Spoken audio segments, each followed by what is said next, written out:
طيب، مسألة أخرى شيخنا، التسلل الاستيطاني كما يسميه بعض الفقهاء المعاصرين، وهو أن يتسلل الإنسان إلى داخل حدود دولة أخرى بغير علمها وإذنها، هل له وجه من المشروعية أو الجواز أو هو ممتنع؟ لا بد أن ننبه هنا إلى أن الله هو الرزاق ذو القوة المتين، وأن الإنسان حيثما كانت تكفل الله له برزقه، وقال وما من دابة في الأرض إلا على الله رزقها ويعلم مستقرها ومستودعها كله في كتاب مبين.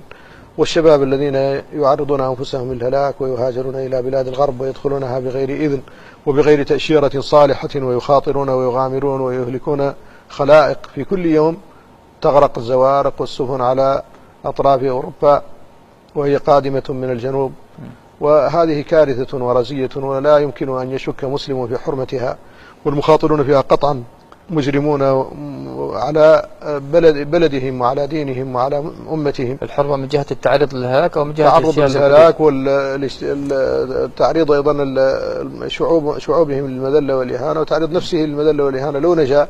هو كان متعرضا لها شيخ من قبل، ولو لكن هذه المذلة تحت أيدي الكافرين والسفر إليهم لقصد الرزق والاستدلال هناك، هذه من الأمور التي لا بد من التنبيه عليها وتحذير المسلمين منها وبالأخص شبابهم.